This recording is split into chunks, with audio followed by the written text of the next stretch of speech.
Picture this, you are on summer break and you decide to play one of the most popular music platformers that has ever been made, Geometry Dash. You launch up a level and then a few seconds into your gaming session you get a message from your friend saying that he wants to chill with you in VC on Discord. He decides to show you this cool rhythm game that he found through a YouTube video called Osu. It's your first time ever seeing a game similar to what you were playing previously and you are pretty interested at what you're looking at. Endless amount of banger maps, amazing songs that you probably know about, and fun gameplay that has you hooked instantly. This may sound very relatable since a lot of people have been introduced to the game like this, and the player that we're going to talk about today started out his journey in this exact way. This is the story of Ninerik, one of the best mouse and speed players that the game has ever seen.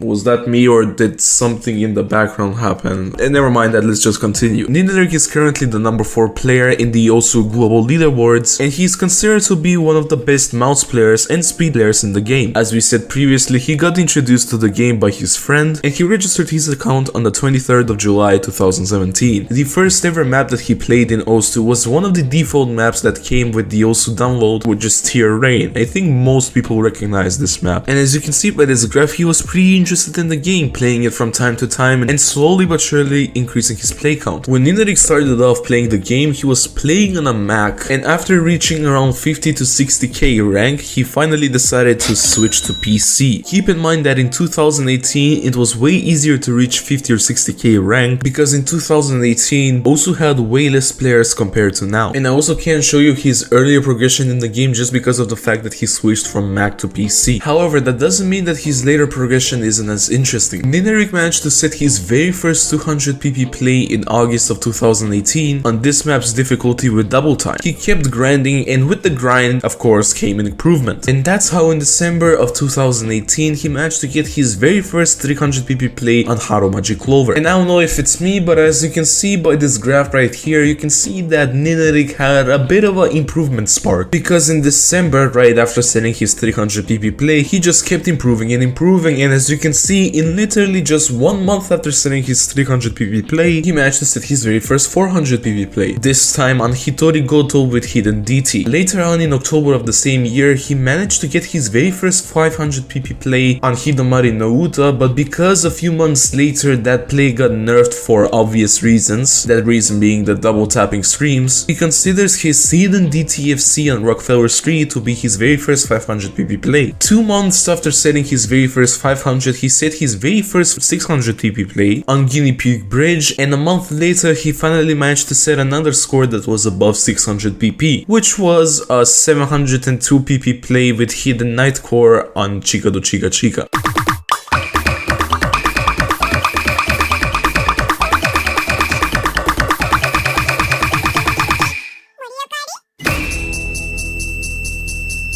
In 2019, Ninerik was mainly a DT aimed jump player, and considering that most players at that time were jump players, he wanted to switch up a bit and do something else. So that's why in 2020 he started focusing more on grinding speed and stream maps. One of the main and big factors for the reason why he switched to speed is because of his inspirations, believe it or not. OGs like Erisen, Hunter, and even Mo Yandere really had an influence on this switch up that Ninerik did. At the time, believe it or not, speed wasn't as common as you would think, and it was relatively regarded as a unique skill set at the time since it wasn't the meta as it is today. Now you might be wondering, what did Ninerik do to be able to learn speed? Did he maybe use a routine for practicing and training speed, you may be wondering? Well, no, he legit didn't have a specific routine for practicing speed. He simply just played the songs from maps that he really liked. Danonuta, Snowstorm Euphoria, Destroyer, and Monochrome are some of these examples. He played maps of those types to improve his speed, and if he ever wanted to improve his stamina, he would play maps like Freedom Dive or other maps that were around 220 to 230 BPM range. And that was simply it. He just kept playing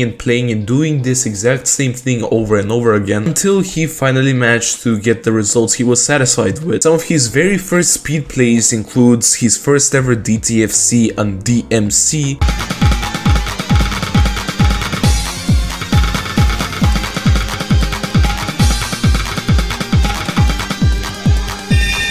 and the DT choke run on Chore X.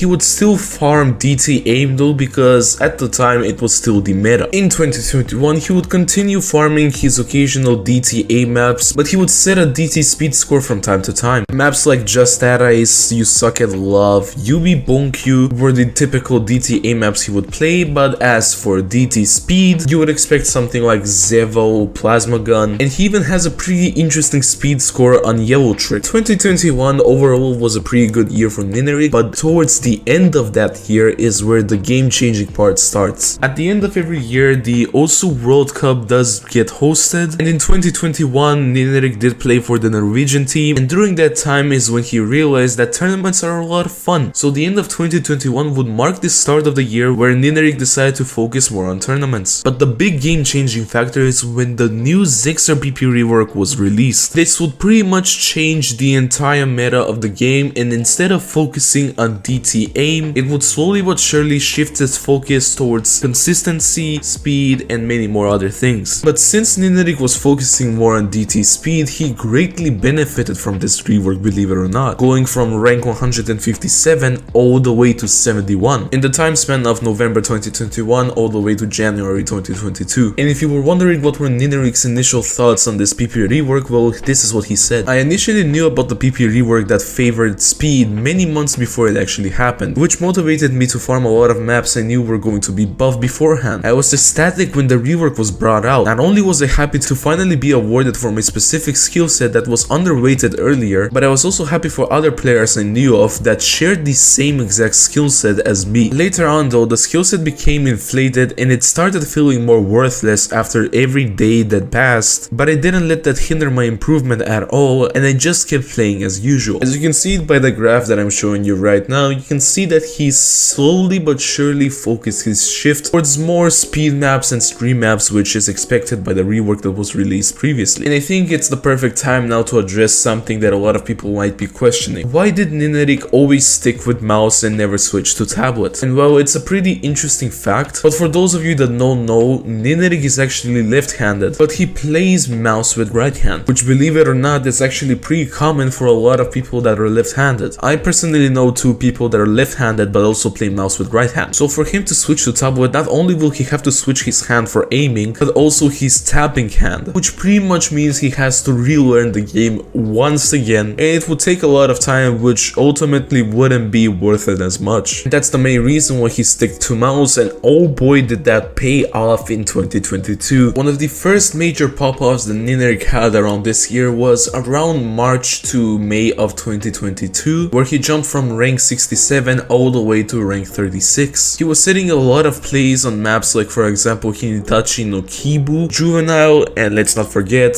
the one and only Lionheart.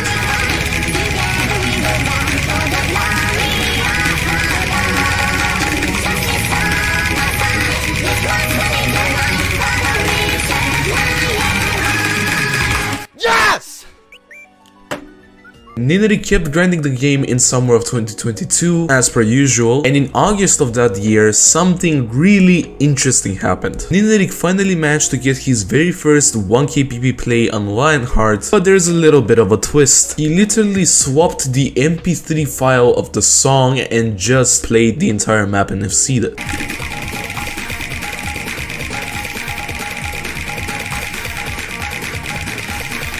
No way 1k! No way 1k! 1k! 1k! I fucking did it! Yes! This is the swap MP3 method, and it became a big meme at the time when Ninerik did that. Other than Lionheart, in the same month he also managed to FC Glory Days, right before it became a pretty popular speed farm map for most top players. From September all the way to mid of December he was pretty busy with school, so he wasn't as active in Osu. But oh boy, Christmas came along, and with Christmas came along a free 1k PP play map, which was simply Scytho's Mighty Morphin Power Rangers.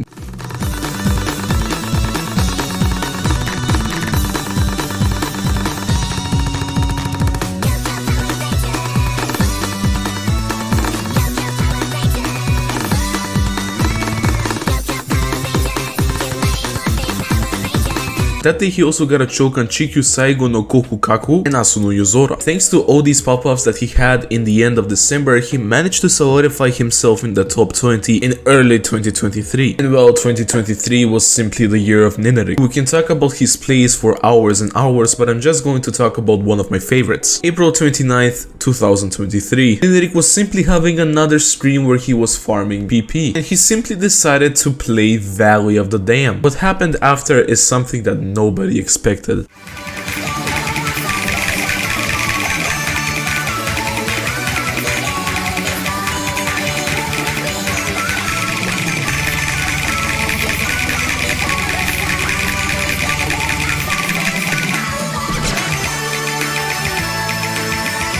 A 2-miss 3-slider break run on Valley of the Damned. This is a 1.5k PP record choke that is still worth 900 PP even with those slider breaks and misses. I think you can guess what was everyone's reaction when this happened. Okay, so that's my personal favorite score of his, but what are Ninerik's favorite scores that he has set? Well, how about a hidden Nightcore FC on NNRT where he only got 2 100s?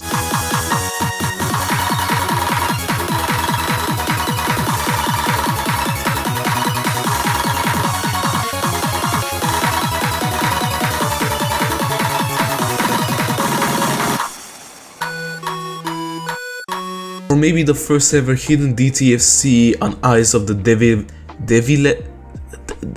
Elliot?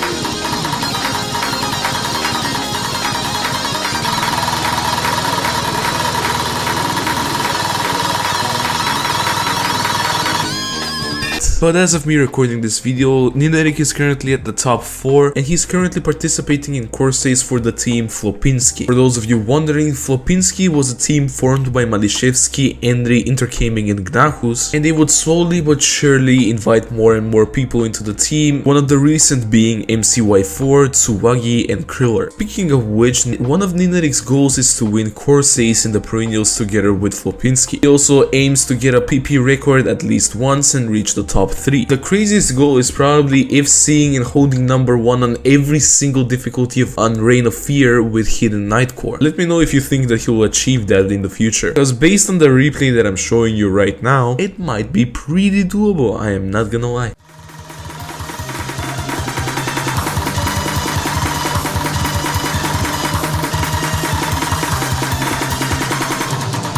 I've also asked Ninerik if technique really matters when it comes to speed. Well, feel free to read here, but a TLDR, comfort over specific technique in his personal belief. And as a final message to the people watching, just don't let anyone tell you how to play the game. You do you. And yeah, that should be it. Oh shit, Lumi, what's up, man? Really high mountain.